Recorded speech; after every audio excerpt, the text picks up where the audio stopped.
पिछले 3 सालों से मैंने अपनी बॉडी फैट का परसेंटेज बहुत ज़्यादा लो मेंटेन कर रखा है। साइमल्टेनियसली मैं प्रोग्रेस भी कर रहा हूँ अपनी हर लिफ्ट में एंड मैं मेंटली भी बहुत ज़्यादा सही फील करता हूँ। मैं देखने में अच्छा लगता हूँ, मेरी फोटो वीडियो अच्छी आती है एंड सबसे इंपॉर्टेंट बात, आई feel good and I look good.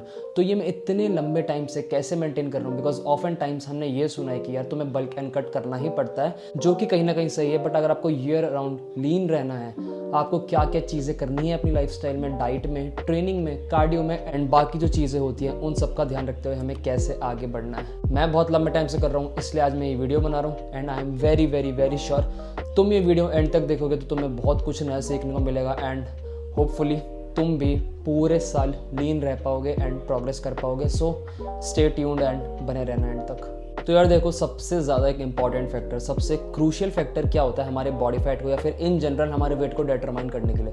That is our caloric limit. हाँ भाइयों, आपको अपनी कैलोरिक लिमिट के अंदर रहना, ये कोई एक रॉकेट साइंस या फिर बहुत एक सरप्राइजिंग फैक्ट नहीं है, ये हम सबको ऑलरेडी पता है। सो अगर आपकी मेंटेनेंस कैलोरीज 2200 या फिर 2300 है, ट्राई करना कि आप उसके आसपास ही खाओ एंड अवॉइड करना थोड़ा थोड़ा भी बाहर का खाने का, बिकॉज वो छोटी छोटी चीज़ें ऐड अप होती रहती हैं। सो आपका उससे फैट गेन हो सकता है एंड आपको एज सच कुछ बेनिफिट भी नहीं मिलने वाला। सो मेक श्योर आप अपने फूड को हर तरीके से कैलकुलेट कर रहे हो। लाइक आपको इतना भी ज़्यादा एक्सट्रीम नहीं होना कि भाई तुम लिटरली एक एक ग्राम नाप रहे हो, हर चीज़ का नाप रहे हो।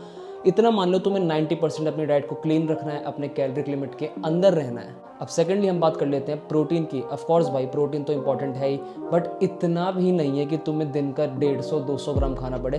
तुम्हें सफिशिएंट खाना है या फिर सफिशिएंट के आसपास खाना है, हाई प्रोटीन नहीं खाना। You have to follow a sufficient protein diet, not a high protein diet. There is a difference.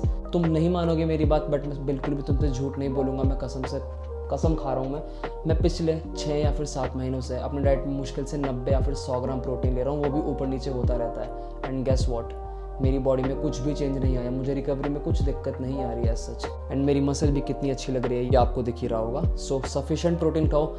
इतना कर लो कि तुम जितना प्रोटीन खा रहे हो, अपनी हर मील में एक प्रोटीन सोर्स इंक्लूड करो, because obviously of MPS, muscle protein synthesis. And सबसे इंपॉर्टेंट अब हम बात कर लेते हैं, आपको कार्बोहाइड्रेट्स एंड फैट्स को बिल्कुल भी निगलेक्ट नहीं करना। They are arguably more important than protein, because अगर वो आप अच्छी मात्रा में नहीं लोगे तो आपका वर्कआउट अच्छा नहीं जाएगा एंड आप बहुत वीक फील करोगे, आपकी बॉडी बहुत फ्लैट लगेगी। अगर आप ऑलरेडी एक अच्छे डिसेंट लो बॉडी फैट परसेंटेज पे भी हो, स्टिल आप बहुत ज़्यादा सूखे एंड पतले दिखोगे, बहुत फ्लैट दिखोगे, flat like a wall, because वो ग्लाइकोजन ही नहीं है आपकी बॉडी में। एंड मैं पर्सनली ये रेकमेंड करूँगा, अपने दिन के मेजॉरिटी ऑफ कार्ब्स आप प्री एंड पोस्ट वर्कआउट में इनकॉर्पोरेट करिए, बिकॉज फर्स्ट ऑफ ऑल इससे हमारा वर्कआउट बहुत ज़्यादा अच्छे जाने वाला है, बिकॉज ऑब्वियसली हमारे ग्लाइकोजन फुल रहेंगे। एंड सेकेंडली, पोस्ट वर्कआउट में आपको सारे न्यूट्रिएंट्स, आपकी जब बॉडी डिप्राइव्ड होती है ग्लाइकोजन में, आपको सारे न्यूट्रिएंट्स मिल जाएंगे। ऐसा नहीं है कि आपको दिन में नहीं खाना, सुबह नहीं खाना, रात में नहीं खाना, या फिर आपको पूरे दिन में सिर्फ वर्कआउट के आसपास ही खाना है। I am saying majority of carbs. ये आपकी इंसुलिन सेंसिटिविटी को मेंटेन करने में बहुत ज़्यादा हेल्प करता है एंड या आपको जो कार्ब्स खा रहे हैं पूरे दिन में वो सही टाइम पे यूज़ होंगे। So it would be pretty good for you and your body and most importantly for your appearance. So nutrition में प्रिटी मच यही 3 मेन चीज़ें थी एंड अगर आप ये फॉलो करते हैं, आई कैन गारंटी यू आपको किसी और चीज़ों में फालतू में ओवर कॉम्प्लिकेट करने की नीड बिल्कुल नहीं होगी, बिकॉज मैं अपने ऊपर ये 3 साल से कर रहा हूँ एंड मैं कोई सुपर ह्यूमन तो हूँ नहीं। आप भी मेरी तरह ही हो, आपकी बॉडी भी मेरे तरह ही है, तो आप पे भी ये काम करेगा। सो टेक नोट्स एंड ये चीज़ ज़रूर करना। Arguably even more important than nutrition, that is our training. दिन का कितना भी प्रोटीन खा लो, कितनी भी कैलोरिक लिमिट के अंदर रह लो, कुछ भी खा लो, तुम्हारी मसल ही नहीं होगी, तुम्हारी मसल ग्रो ही नहीं करेगी, कुछ फ़ायदा नहीं है उस न्यूट्रिशन का। So make sure you lift heavy and you lift frequently. ऐसा नहीं है कि दिन में तुम हफ्ते में सिर्फ 1 या फिर 2 बार जिम जा रहे हो, हफ्ते में एटलीस्ट 4 से लेकर 5 बार जिम जाओ। एंड सबसे इंपॉर्टेंट बात, just because you are at maintenance calories और you are in a deficit, that does not mean आपको लाइट लिफ्ट करना है या फिर आपको लाइक हैवी वेट पुश नहीं करना। वो आपके लिए एकदम रिवर्स वाला काम करेगा। आपकी मसल लॉस ज़्यादा हो सकती है उससे, आपके टेंडन लिगामेंट्स थोड़े वीक रह जाएंगे, स्ट्रांग नहीं होंगे, वीक रह जाएंगे, आपकी इंजरी की प्रोबेबिलिटी बढ़ जाएगी। And the worst thing, and the worst thing that can happen to any gym goer और an athlete is facing a serious और even a minor injury, because हमें पता है वो हमें कितना महीना या फिर कुछ बंदों को सालों तक भी सेटबैक कर देता है। सो हमें इंजरीज को अवॉइड करना है, एंड वो कैसे करना है? हैवी लिफ्ट करके। नहीं भाई, हैवी लिफ्टिंग से इंजरी नहीं होती, इससे उल्टा प्रिवेंट होती है। हैवी लिफ्टिंग करनी है एंड मेक श्योर अपने वर्कआउट को ट्रैक करो। आपको ऐसे ट्रेन करना है जैसे कि आप एक बल्क पे हो। ऐसा नहीं होता कि अगर तुम डेफिसिट में हो या फिर मेंटेनेंस पे हो तो तुम्हें वॉल्यूम कम करनी है या फिर थोड़ी इंटेंसिटी उस लेवल पे नहीं करनी जस्ट बिकॉज तुम रिकवर नहीं कर पाओगे। ऐसा कुछ नहीं है। Train like you are on a bulk, train intense and train frequently. Workout को ट्रैक करो, प्रोग्रेसिव ओवरलोड पे ध्यान दो, स्ट्रॉन्ग होने पे ध्यान दो। तुम्हारा बॉडी वेट सेम रह के भी तुम बहुत ट्रेमेंडस प्रोग्रेस कर सकते हो। मेरा बॉडी वेट अभी 69-70 के बीच में फ्लक्चुएट करता है, एंड ट्रस्ट मी, मैं इतनी ज़्यादा रैपिड पेस पे प्रोग्रेस कर रहा हूँ, I can not even tell in words and I am not even lying. तुम्हें दिख जाएगा मेरी लिफ्ट्स कितनी अच्छी है एंड मेरी फिजिक कितनी ज़्यादा अच्छी है।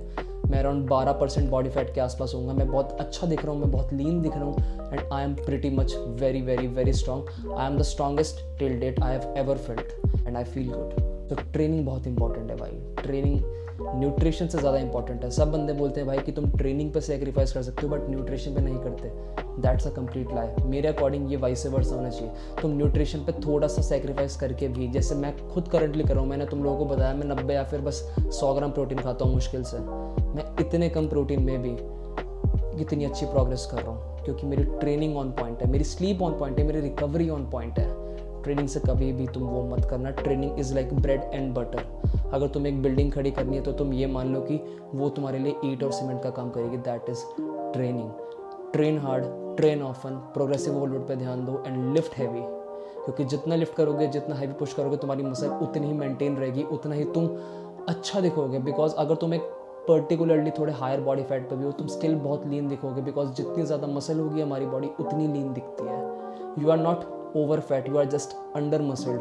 There is a difference. समझो इस बात को। मसल बिल्डिंग पे ध्यान दो, लीननेस तुम्हारे पीछे यूँ आ जाएगी। सो ट्रेनिंग को प्लीज़ प्रायोरिटाइज करो एंड उसे बिल्कुल भी नेग्लेक्ट मत करना। Training is everything. अब बात कर लेते हैं हम कार्डियो की। ऑल्दो ये इतना इंपॉर्टेंट नहीं है, अगर तुम शुरू के 2 स्टेप कर लोगे जो मैंने तुम्हें अभी बताए हैं, you are pretty much 99% done, तुम्हारा सारा काम हो जाएगा। But still for icing on cake वाला इफेक्ट, थोड़ा एक सेफर साइड पर रहने के लिए कि हाँ मैं एक्स्ट्रा कैलोरीज बर्न कर रहा हूँ, you can do less cardio, low intensity steady state cardio.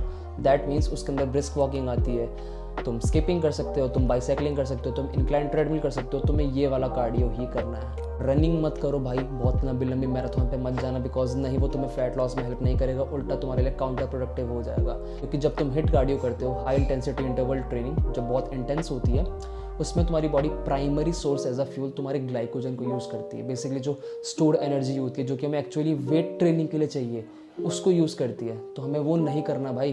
Plus ऊपर से कितना फटीग आता है बॉडी में, रिकवरी में कितनी दिक्कत आती है वो हम सबको पता है। वो तो खैर क्या ही बोलूँ मैं।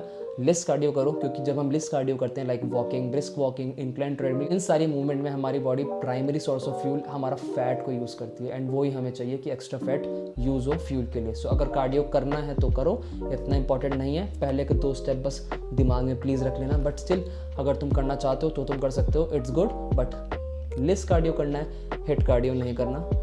दिमाग में बात बैठा लो।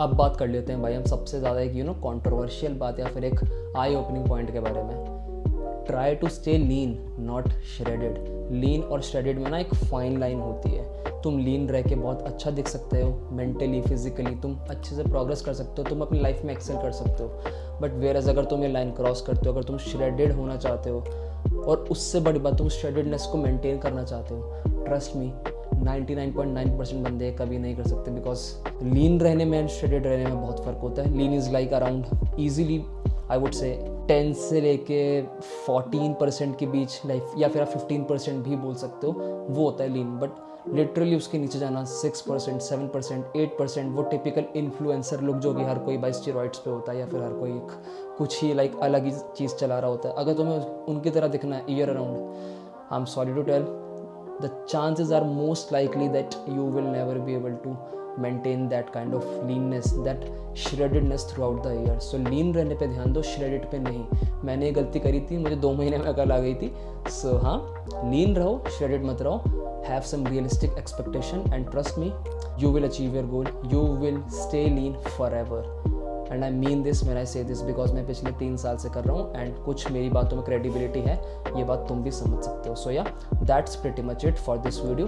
अगर तुम्हें वीडियो से कुछ भी नया सीखने को मिला तो प्लीज़ इस वीडियो को याद से लाइक कर देना, चैनल को सब्सक्राइब कर देना एंड प्लीज़ भाई वो घंटे को ज़रूर दबा देना, बिकॉज मैं ऐसी वीडियोस बनाऊंगा तुम पे नोटिफिकेशन नहीं आएगी तो कुछ फ़ायदा नहीं है। सो या thank you so much for watching. I hope तुम्हें कुछ ना कुछ सीखने को मिला होगा। स्टे ट्यून्ड, मिलते हैं अगली वीडियो में, तब तक के लिए पीस एंड टेक केयर।